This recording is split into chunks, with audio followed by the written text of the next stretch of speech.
Good morning, everybody. Welcome to the Flow Show. It is Monday, the 29th of September, and we approach the end of the month, end of the quarter. We've got all that to look forward to, keeping an eye on the clock every hour, going into the fixes and whatnot. And we've got a big, old, busy data week as well with NFP on Friday. It's going to be another stonking week. You had a couple of weeks off. Well, called it a couple of weeks off where things quietened down after the FOMC, or week off. And now we're back in the thick of it once again. Morning, Kate. Morning, Ryan. Morning, everybody. Ready. Yep, we are ready to go. Right, let's get cracking. Going to start off in China. And a little bit of a language change from the PBOC in terms of their policy. Previously, we've had them talking about, they tend to talk in standard language. They keep the same sort of language. And they previously said that they would continue to implement appropriately loose monetary policy. Well, they've changed that slightly to they're going to step up monetary policy adjustment, which pretty much sounds like there's going to be some potential rate changes possibly coming sooner rather than later, or they're going to do some other tinkering around the edges with their various programs and whatnot going on. They did say they're going to keep the exchange rate basically stable, so they're not looking to perhaps do anything in the currency, but maybe stand by our beds. The thing with PBOC policy changes these days is usually only good for a quick spike here or there. Usually Aussie dollar is one that likes to move over these policy changes, and then it's all forgotten about 10 minutes later because usually it is well telegraphed. But we'll be on watch for that. Over in Japan, at the last Bank of Japan meeting, we had two dissenters, Takata and Tamura, who dissented in favour of hiking rates again. It looks like Bank of Japan's Noguchi is leaning that way too. Says the policy rate adjustment is becoming more likely as Japan moves towards its 2% inflation target. Data shows that we're moving steadily towards that target, and a policy rate adjustment need is heightening more than ever before. So the need for a policy rate adjustment is heightening more than ever before. But there's obviously some caution. The economy and prices face some downside risks, but upside risks are increasingly important in policy decisions. But we may need more time for real wages to be positive, particularly after that last data got revised from a positive to a negative. Kay, looks like we might have another one jumping across the fence. Yeah, and there's been a few interesting bits and pieces out of Japan. Well, first of all, they're now changing. Well, some of them are more leaning towards a hike. We've been talking about it. Could be happening at any meeting from now. And then we had that polling and even a speech from Takahashi, right, saying that she may even be looking at trying to negotiate the deal with the US, and Koizumi coming up in the polls. It's all been a bit yen positive what came out overnight. Yeah, and everything else going on, geopolitics stuff that we're going to talk about shortly. There's lots of things in the mix. The yen seeing some strength while the dollar sees some weakness as well. So that's given dollar yen a bit of a kick in. Yeah, that polling. So there's been a couple of polls out. Maybe the one of major note is the one polled amongst LDP members, which puts Takaichi on top in that poll, with Koizumi coming second and Heishi in third. That was a Kyoto LDP member poll. But in another poll, an ANN poll, Koizumi is leading the race at 33% versus Takaichi at 31%. So it's a bit all over the shop, but probably the party poll is the one we need to keep an eye on, because that will be the one that everyone's going to be voting on anyway. So how does that Does that really change anything? Could Koizumi slip in there, or are we still looking at Taichi as favourites? I would still somewhere place Takaichi as a favorite. But yeah, we can never rule it out. The thing is, though, for me, okay, Takaichi is the more clearer Abe version too. But Koizumi, I don't know if it's going to change an awful lot. I think the market uh, is perhaps trying to play around with between the one and the other, because Koizumi in the end is also a negotiator, and they will need third parties to decide upon anything. But yeah, I mean, for the psychological effect of it, Koizumi sleeping in there or regaining some on Takahashi may already take some of the downward pressure on the yen off. But again, I think it's a bit of a combination, because if Takahashi now says that she's going to play it a little bit more hardline on that US deal as well, that may raise a couple of antennas. Because usually she would be seen as the big spender coming in and continue to weigh on the yen. I think the reaction is what we saw overnight is just a combination of all of those things, you know. But yeah, I mean, that's what the market expects. I mean, Takaichi, bearish yen, and the rest less.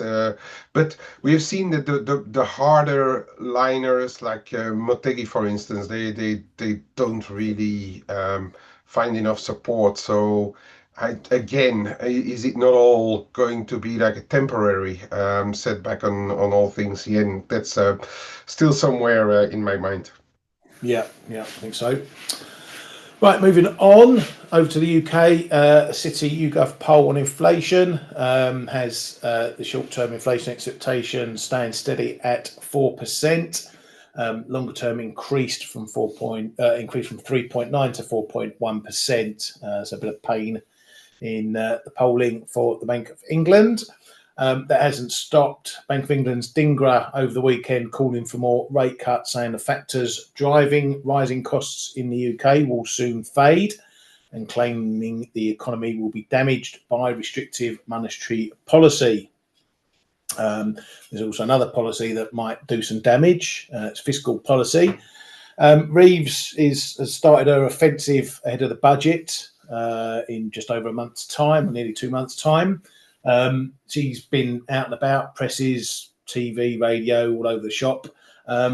Has refused to say there won't be more tax rises, but then also added that she's standing by her promises not to raise national insurance, income, corporate taxes, or VAT. So everyone's now looking around to see who and how they're going to get clobbered, because you've got to raise some money somehow. If it's not going on the usual taxes, it's going to be pinched out the pockets elsewhere. As I say, this offensive has now started, and we'll be getting lots more detail. So we should have an idea of the budget long before we get to it. And if you're trading a pound like we are around it, that might be the time things might change or even get worse, but we'll wait and see. France PM Le Cornu says that he's starting the 2026 budget from scratch, and that the priority is reducing spending in the budget bill. This is basically the crux of why the last PM got ousted, because he couldn't get a budget agreed. So this guy's going to have a go and see if he can do anything differently. We'll wait and see. They've had further protests in France and whatnot. So they're still under the cosh over there. But those headlines are going to be coming through as well. Bit of data this morning. We've had Spanish CPI data coming in, hotter than expected. Well, not hotter than expected, hotter than last month anyway. In some cases, not as hot as expected. CPI coming in at 2.9, was expected to jump to 3.1, but that's still 2 pips up on last month. The Eurozone measure HICP coming in as expected and confirming a 3 pip rise over last month as well. So Spain, one of the few countries seeing some hotter inflation over there, although their core measure came down a pip there to 2.3%. They also had a bit of retail sales data out of there, but these are year-on-year numbers coming in at 4.5%. Just a little softer than the 4.7, but still running pretty good over there anyway. We had some data out the UK, not much to talk about though. Mortgage applications and consumer credit, very little changes there. Mortgage approvals just coming in shy of what was expected, a little bit lower than last month. Mortgage lending, same story. Bank of England consumer credit staying around that 1.7, 1.6 billion mark, no real change there. We also got some Eurozone consumer confidence, business confidence numbers there. Business confidence ticking up to 95.5 from 95.2 expected. The prior was also 95.2. They got revised up. A little bit better in the components. We saw industrial sentiment. Well, it was a little bit better, but because of that revision, minus 10.3. Services was expected to fall to 3.7, but came in at 3.6. On the inflation metrics, though, that saw consumer inflation down at 24 from 25.8, and firm selling prices ticked up to 6.9 from 6.8. And the consumer confidence number staying unchanged at minus 14.9. Going over to the data from last week in the US, the PCE numbers, Powell nailed it again, bang on the money. We saw PCE up to 2.7 and the core staying unchanged 2.9. Though we did see some of the income and spending numbers just moving up a touch, coming in better than expected, 0.4 and 0.6. So that's basically what we've seen in the retail numbers as well, that the US consumer is still ticking along okay. Even Canada got a little bit of a boost there, with GDP on the month of July up 0.2%.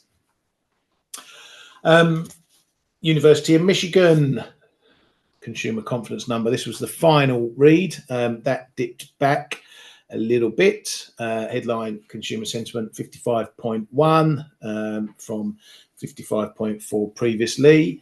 All the numbers there showing red, including those inflation numbers pulling down a bit, although the 5-year does stay higher than last month. That was it on the data. Then we move over to central banks. Fed's barking says not much confidence in any inflation forecasts at this point, which is a lot of help. It says companies want to pass costs on, but consumers are trading down and shopping carefully. He now sees the break-even jobs rate at a 0 to 50k range, so rewriting those a bit lower. Fed's Bowman, a little bit all over the shop.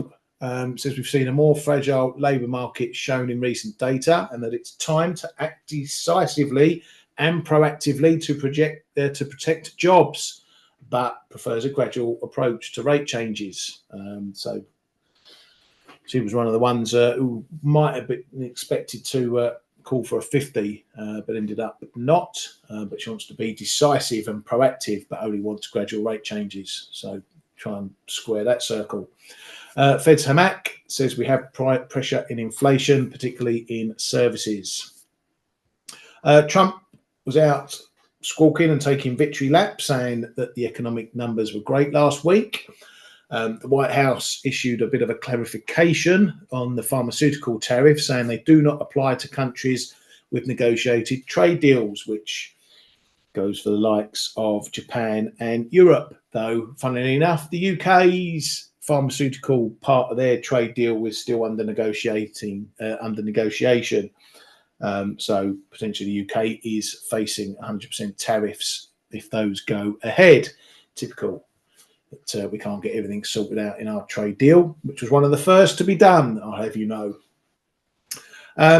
Trump was also speaking on a potential shutdown, saying that if Democrats refuse to make a deal, the country closes. And he's confident that voters will side with him if that happens. Today, the Senate reopens.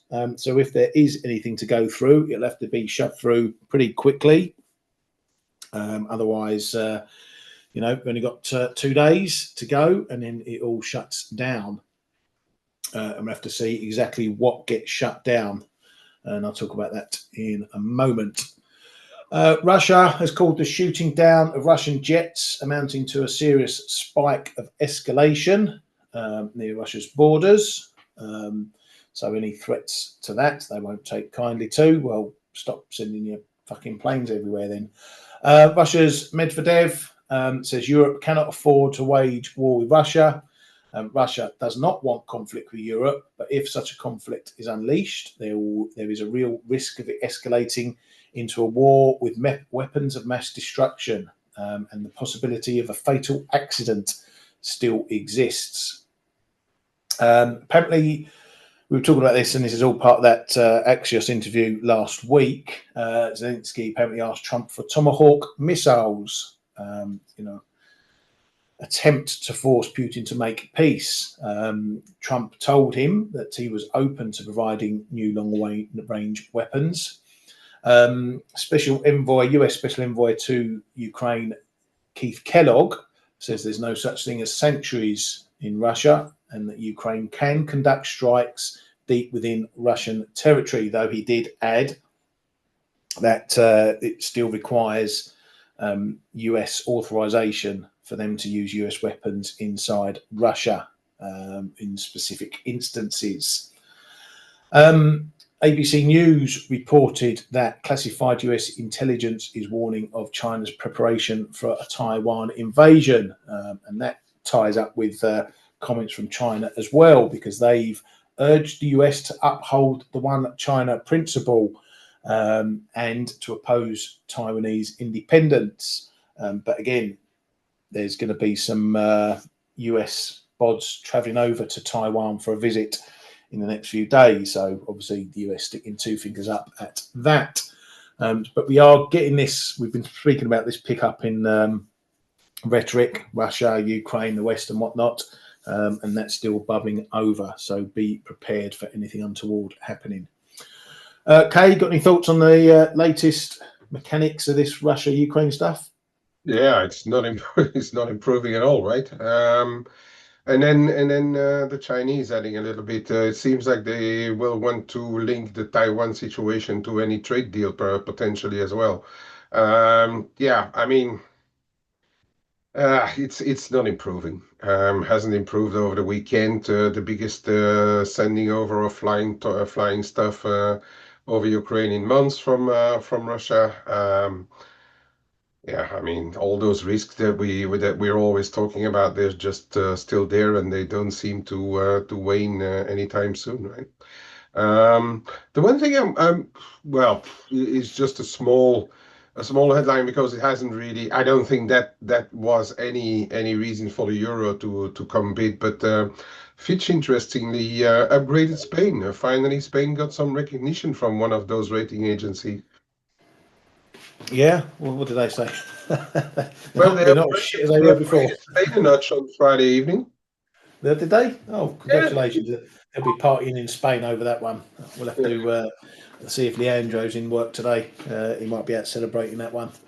Yeah, another good news for Europe, obviously, got to mention, is that we gave you Yanks a good old spanking. Well, you can say that now after the event, but it was a bit of a heavy moment in the old Ryder Cup on Sunday. Certainly the Yanks put up a bit of a fight, but Europe managed to squeeze through. And yes, despite Brexit, we are all European for the weekend here in the UK.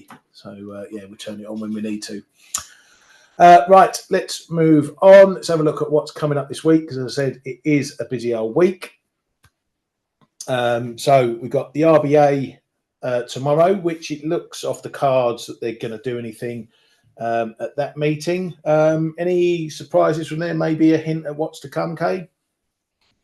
The RBA? Yeah.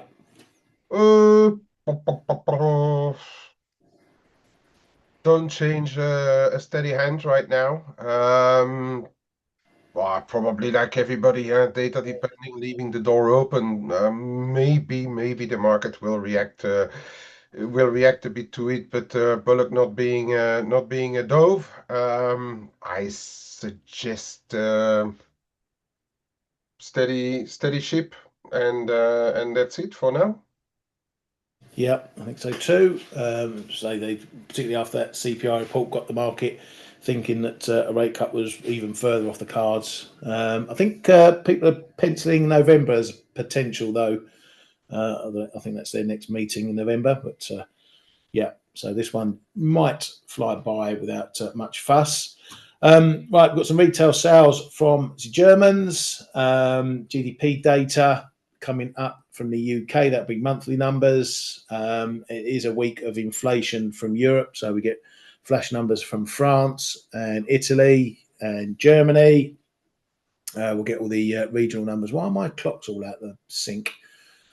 Bloody hell. Oh, I'll have to go and change that afterwards. All these times are, I think, US times at the moment. Must have been a cookie change or something. Anyway, so got a bit of inflation data tomorrow. House price data from the US tomorrow as well, and US consumer confidence. That's the conference board number, consumer confidence. JOLTS later on. Also, Japan's Tankan survey, something the BOJ keep a close eye on. So whatever watches as that as well. We do then kick into final PMIs from Europe and elsewhere, US as well, when we start with the ISM manufacturing numbers. So that will be a close watch ahead of the jobs report. Also got ADP, of course, coming in. And somewhere in there, it's Thursday, Challenger Grey layoffs will be coming through on that, see if there's anything showing in that. Factory orders on Thursday, and got some Swiss CPI, so that might be something to keep an eye on just after the SMB and what inflation does there, whether that says the market gets the market thinking about negative rates in more detail. Friday, get a few bits and bobs, some other final PMIs. And it's obviously the US jobs report, which is going to be the big one if it happens. And then ISM services index. Now, say if it happens, and Fred's asked this question, if we have a shutdown, there is a danger that we don't get any data from the US. We don't get the jobs data. I did look back in the end. The last shutdown, 2018, 2019, we did get jobs data. Because the BLS were funded through the shutdown. So it all depends on whether they keep their funding through the shutdown. And this sort of stuff is going to be decided once we know if there's going to be a shutdown at all. So it's not 100% definite that we get the data. It's not 100% definite that we don't get the data in a shutdown, but we're probably not going to know until the last minute, or at least over the next couple of days. If we don't get the data, it's going to be a right old shit show. And if we do get the data, well, then we crack on as normal. So it's a bit up in the air at the moment. We'll have to wait and see what comes from that. Now, if we do get the data, it's potentially going to be messy as well, because September is the month that we are potentially expecting to see all those government layoffs maybe dropping in that we got earlier this year. We'll get to see whether it's as many as what were penciled in to be laid off, or whether it's less, or whether it's more. I have heard talk, I think my mate Michael mentioned this a while back, that the BLS might do a separate component for those layoff jobs, because when we get the NFPs, we get private payrolls, government payrolls, and manufacturing payrolls, and that's what makes up the main NFP number. So if we get a big government number, then there should be a note of some sort to say how many of that was Doge cuts or whatever. So that's a possibility if we do get the numbers, but it's going to be a known unknown. We know that it's potentially coming. It's just whether it's as bad or better than feared. I think, Kay, that might be the risk if we see these numbers dropping in, that it won't be as bad as feared, because there's been some legal challenges and whatnot. If it comes in that there are only 150 government jobs lost, I think the market might see that a bit positive. Well, depending on what the other numbers are. Unless we get a full set of data, maybe the market this time will say like, well, There's always going to be a reaction to it, but is it going to be the market just going like, oh well, yeah, we had those numbers, but we can't rely on them, so moving on? That could be the case as well. If those numbers are distorted. But yeah, as you say, they may not show, and we all of a sudden got a much better number than the expectations are. I haven't actually looked at the expectations. I will be off, but what are the expectations for this week in the payrolls? Do we know? Where are they? Uh, just trying to scroll through. 50K. Yeah, this it's interesting because now and I missed that, and Michael reminded me of that. Powell as well said that the break-even rate not only could be somewhere between 0 and 50K due to the migration changes, but yeah, this would be interesting, and because that would make every number above the 50K mark actually a positive one.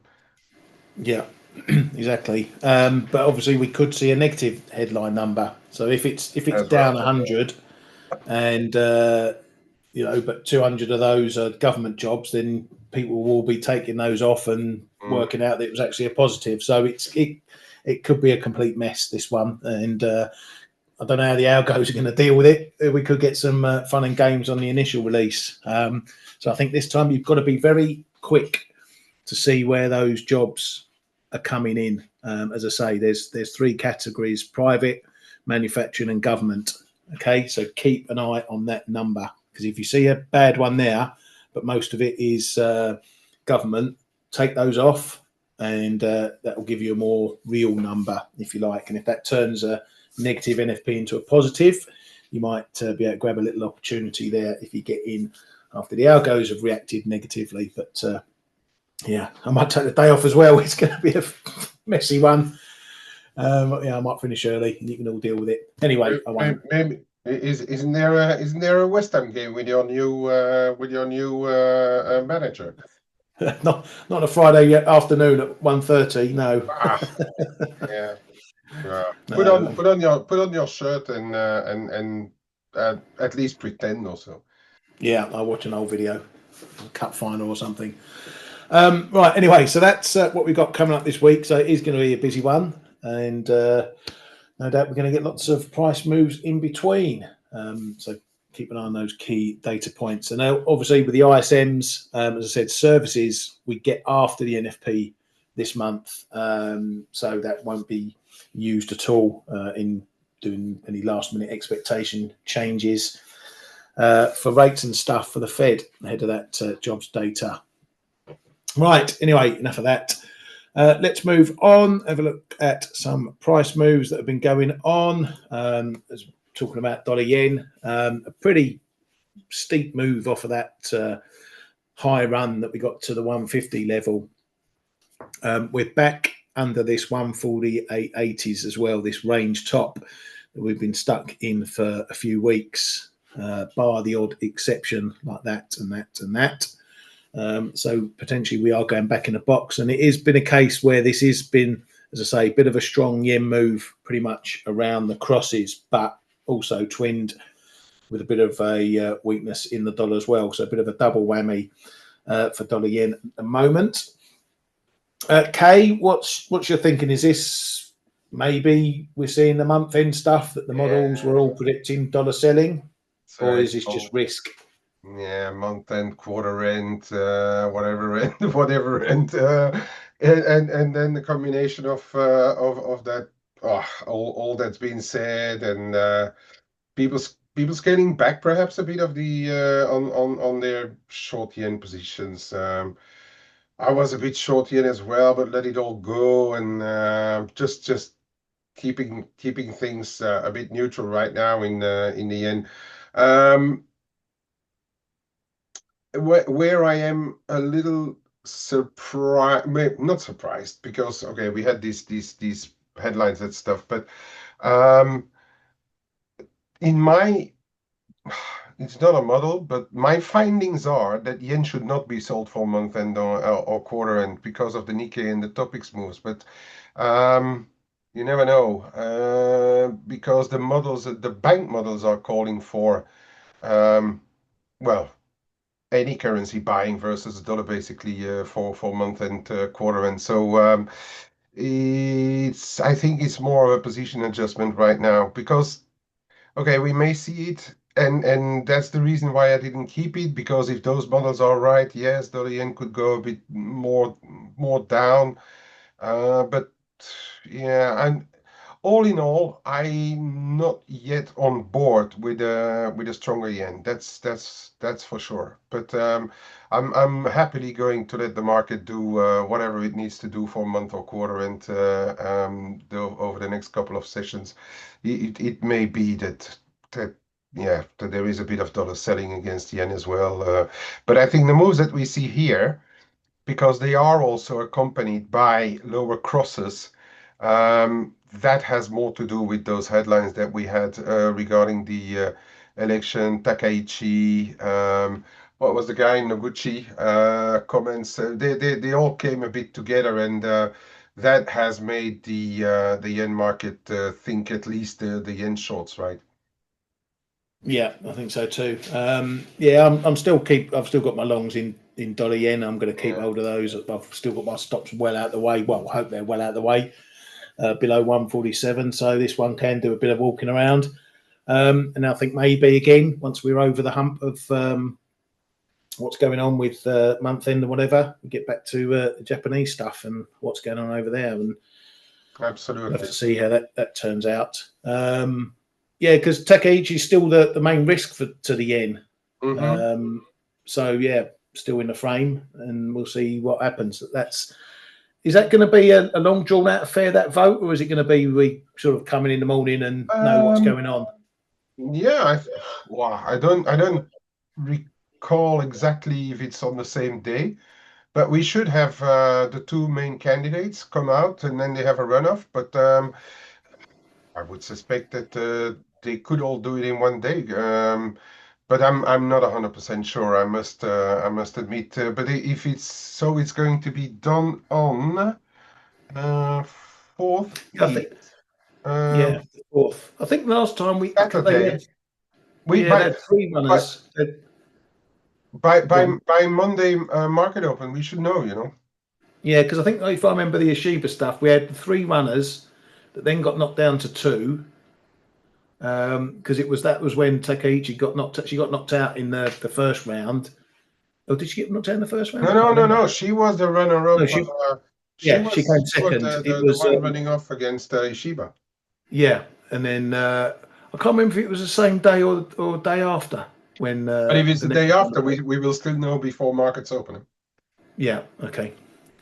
Yeah. All right, that's good anyway. So yeah, I think if they're following the same format, it was two rounds last time, but I don't know if it matters how close people are in the first Mm. round of polling. But yeah, at least we'll know. We'll know. We'll find out Maybe whatever. there is a something to do if by any chance Koizumi passes really tight or so. I guess the market will have this knee jerk reaction on the yen, buying yen, and then having to start thinking again.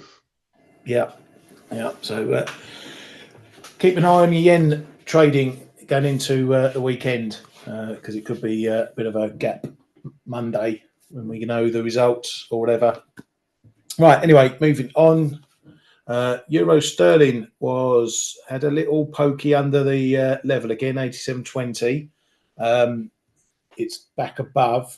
This is getting a bit indecisive at the moment. I said this has been a bit of a tight range to sit in, go with one way or the other. We don't get the confirmation in this break though, below 87.20. But this might set up a decent double top. There was a pretty firm hold that we got last week up at that prior high. And if it can't get through there, then there's only one other way it's likely to go. That bounce last week off of that, or the overnight, just into the 30s off that test, not looking strong at all. So we could be seeing a move down. I think this is one is still moving a bit on the speed difference between cable and the euro. The next main level is down at the figure, but I could probably see a bit of stuff coming in around 10, 87.10s, just all these little moves that we've had previously through here, and that little low there. So probably we're looking at every 10 pips, you might find the price pulling up. I'm still happy to be long this, and we're still creeping down to the Rachel Reeves stuff. But if we're not moving on any sort of headlines moving forward, as I say, we've had her out today and not really doing much at all. If that continues to be the case, I might start questioning how long I want to sit in this or how much I want to keep on while that's going on.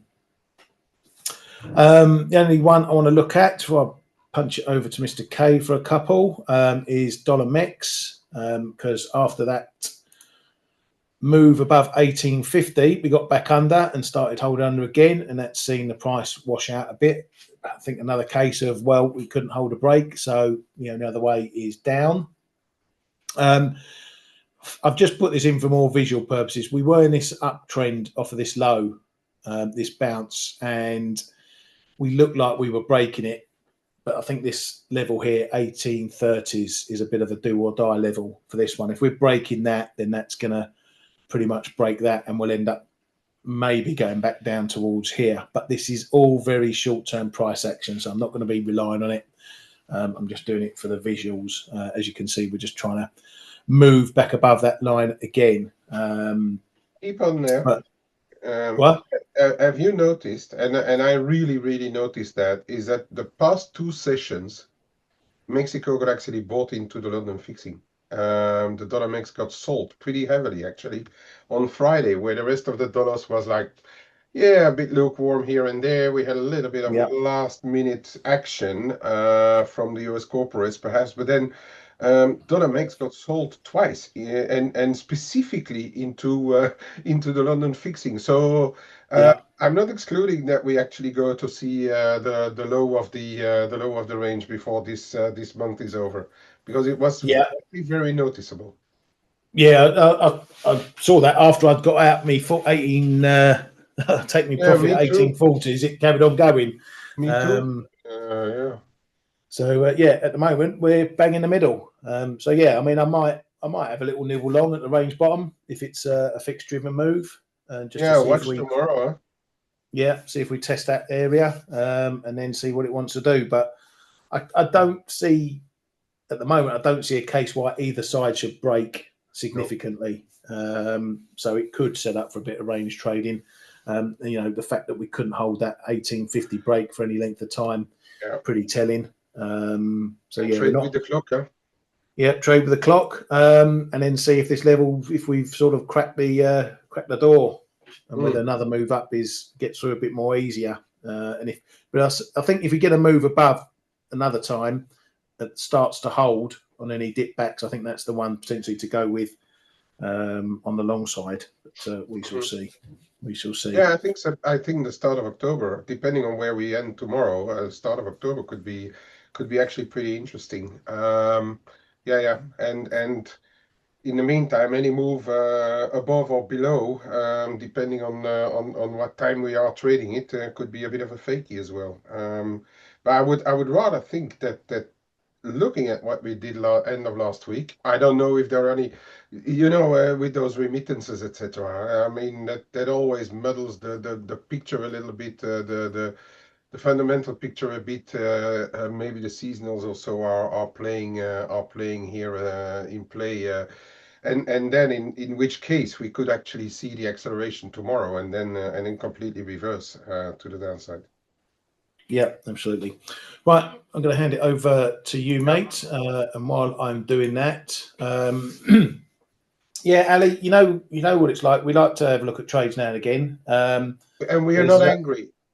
Yeah, we're not angry. If there's other things going on that we want to talk about, we're going to talk about those as well. Your trading always sort of follows the same pattern. So, you're not doing anything new in terms, you have your 40 pip stops, your 40 pip take profits and whatever, and you're often trading around in the middle of levels and whatnot. So sometimes there's just not much to say about the price action. But anyway, Kay, I'll leave it over to you. Yeah, I mean, it is an interesting watch though, this cable, because we had a really good bounce of this kind of line prior top here, and then we flew through, and then it's been a bit of a low on Thursday, Friday. We tested it, and we had a pretty decent recovery, also helped by this by the euro sterling coming off, as Ryan already mentioned. It's still a decent range on the euro sterling, but the fact it rejected really put a solid bit under the cable, and I would suggest, on the tip of my toes, it may not be done until tomorrow afternoon. So I know you're short, Ali. I'm not going to be short in this one just right now, just because of the timing, okay? And end of month, end of quarter, it can be so volatile, bit unpredictable. The models are calling for dollar sales, and perhaps this looking at the divergence between the FTSE and S&P and Nasdaq, it could be, that we push through here. And I was also mentioning it on the morning updates. It's probably going to go up and down, but I'm not going to bet on the fact that we are going to go back down on this one just right now. Maybe tick down a couple of pips, but just look at what we are doing on the clock, okay? The two that we have to watch again, these metals.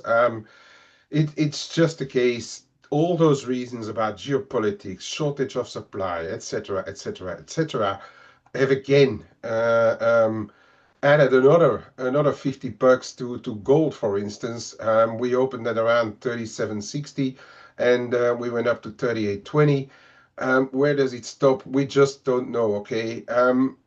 I would say just be aware that sometimes the demand can just dry up, and then all of a sudden we have those big setbacks. And especially, I'm going to have a quick look on silver maybe.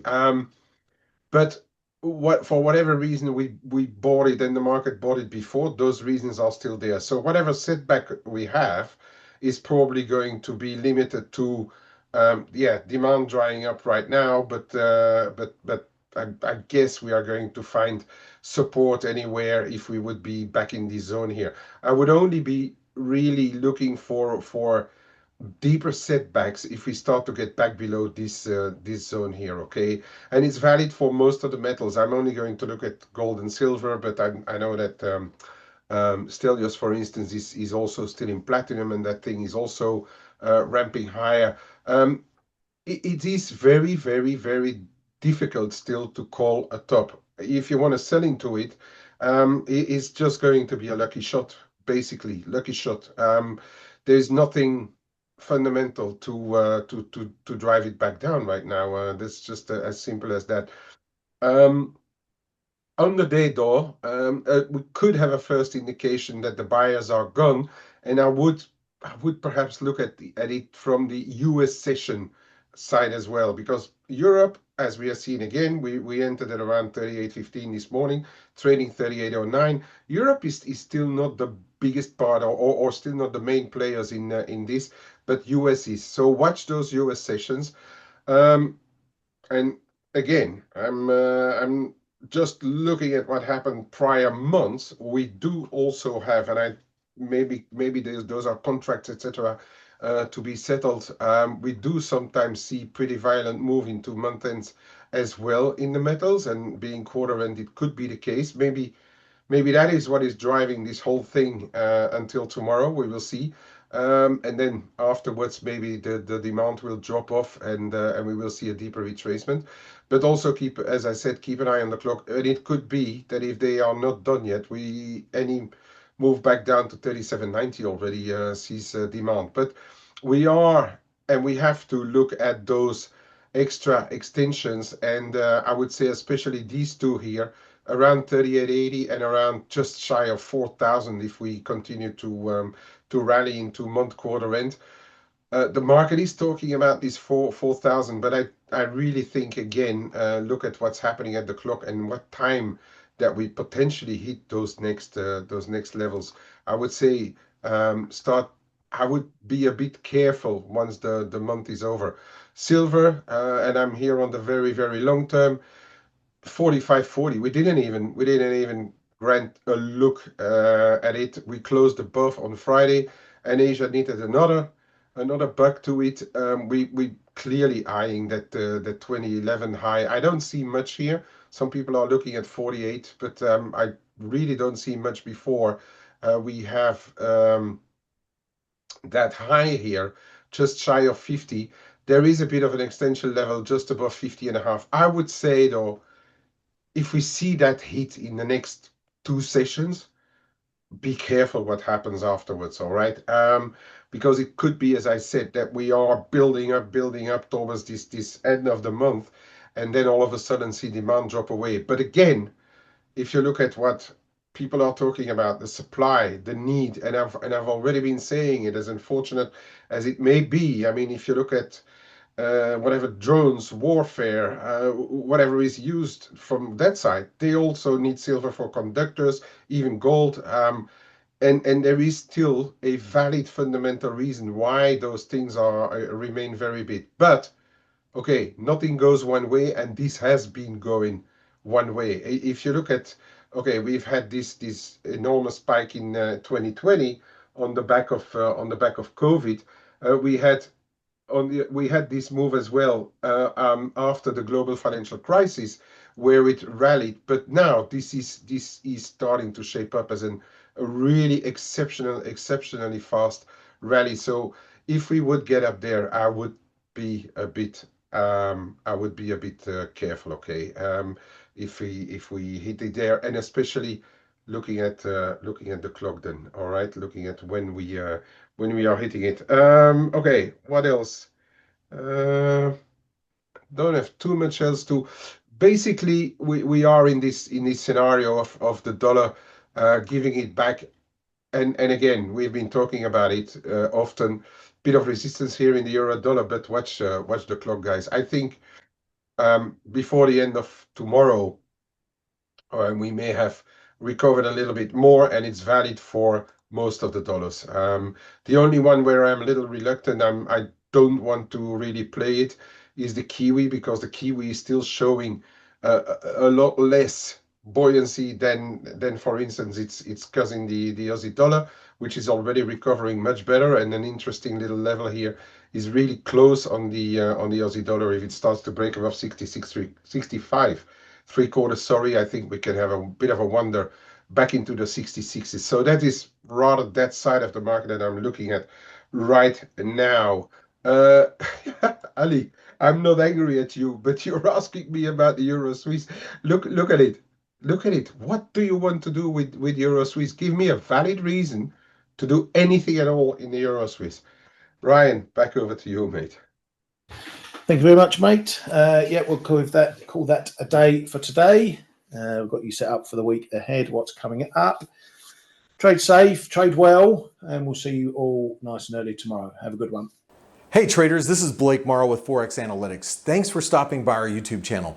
Don't forget to like these videos, share them, and subscribe to our channel so you don't miss any of the content that we provide here for free. Thanks for stopping by. I'll see you in the next video.